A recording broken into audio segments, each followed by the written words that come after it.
Dr. Jaffe, can you explain the differences between delayed hypersensitivities and the immediate IgE-mediated hypersensitivities and how those delayed hypersensitivities manifest?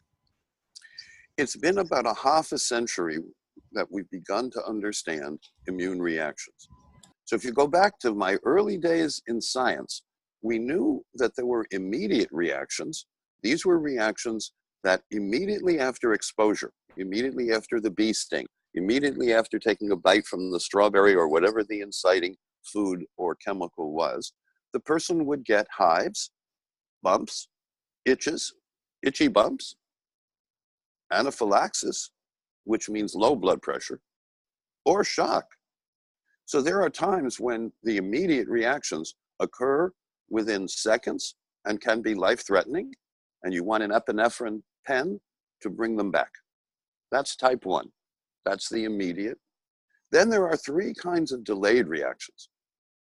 And this took Professor Coombs and Professor Gell quite a few years to work out, but what they published about 1967 has stood the test of time, half a century later, and we know that there are 3 kinds of delayed reactions. There are the delayed reactions caused by harmful antibodies.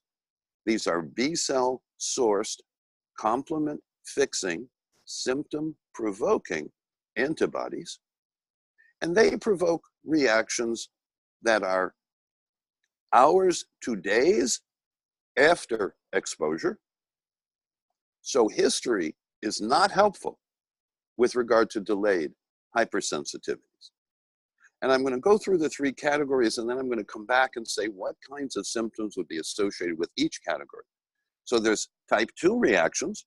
These are the B-cell antibody-mediated, and here we have to distinguish helpful, neutralizing, beneficial antibodies from harmful antibodies. So we can't just do physical chemistry the way it was done in the past, measuring, say, antibodies, because when you do physical chemistry, you never know the function or the activity in the body of that substance. So there are antibodies. The harmful ones provoke symptoms hours to days later. Then there are immune complexes. Immune complexes mean that the body has harmful IgG antibodies and antigen at the same time.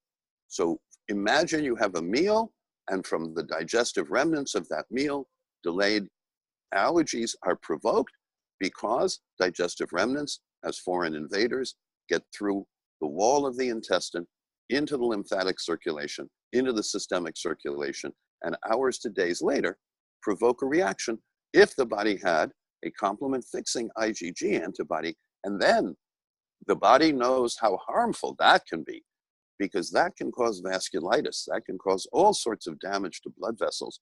And so the body produces an immediate short-term antibody, a very large IgM antibody. It's 5 times bigger than IgG, and it wraps around the antigen-antibody unit. So it's IgM anti-IgG antigen.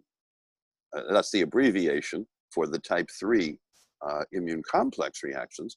And then there's type 4, which are now known to be T-cell mediated. These have no antibodies. These are more important in delayed hypersensitivity than antibody mediated. And they take days to weeks from exposure to expression of symptoms. And so again, history is helpful for the immediate type 1 reactions. It is distracting and unhelpful when the action occurs, the reaction, the symptom occurs weeks or days or hours after exposure. Now let's go back and let's look at the kinds of reactions that people have who have harmful antibodies. And these, we actually have a table that lists the clinical conditions for each of the types 2, 3, and 4 reactions. And there's a lot of overlap. So that if you have a chronic inflammation, if you have an inflammatory syndrome where the body is uncomfortable and not repairing itself, chances are the immune defense and repair system is at the heart of the problem. And when you reduce the burden from the foreign invaders, when you identify specifically and comprehensively what people are reacting against, and you ask them to substitute as best they can, you find the body is able to restore itself when the burden is reduced. You do have to be comprehensive, and you do have to include relatively unusual items statistically that for that individual are identified as reactors by a cell culture reaction, by a lymphocyte response assay. An LRA is functional. It can distinguish helpful from harmful antibodies.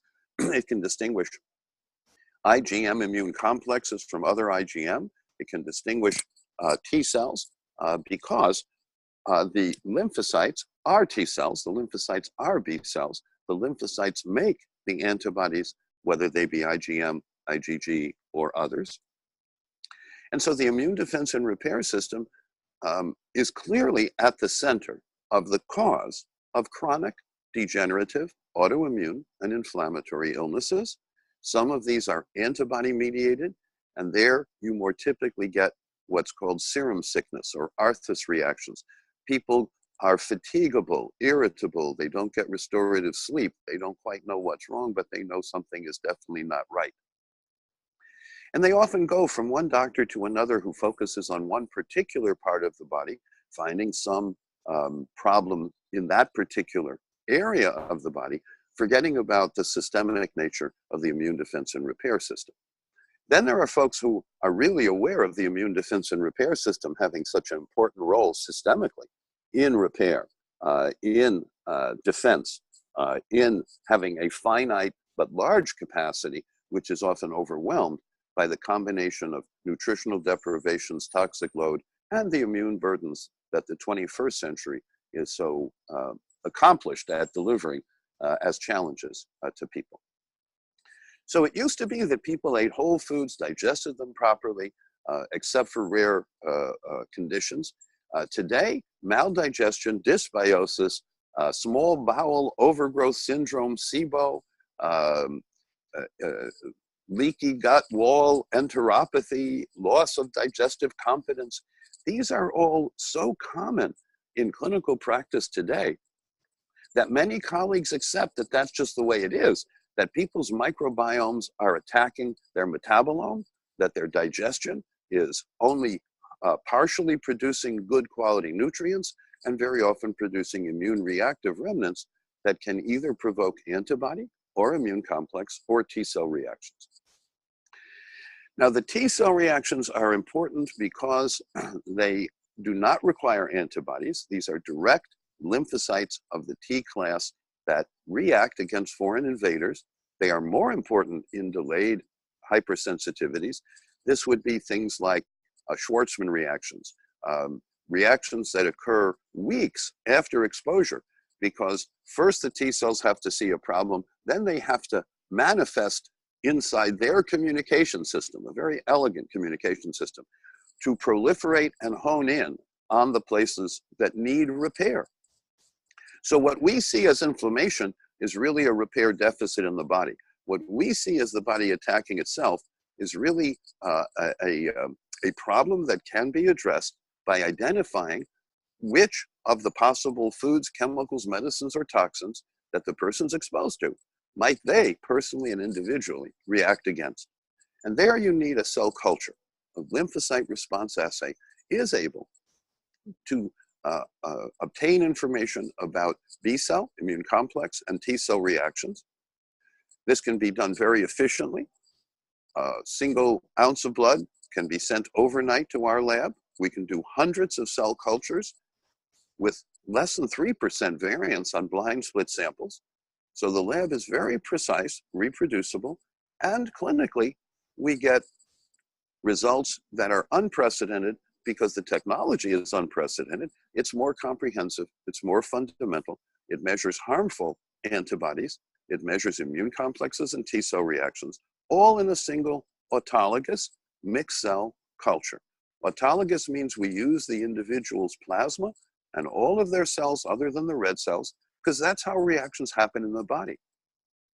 So this is not just a cell culture lymphocyte response assay, it's an ex vivo lymphocyte response assay, or an ex vivo LRA. That's a new category.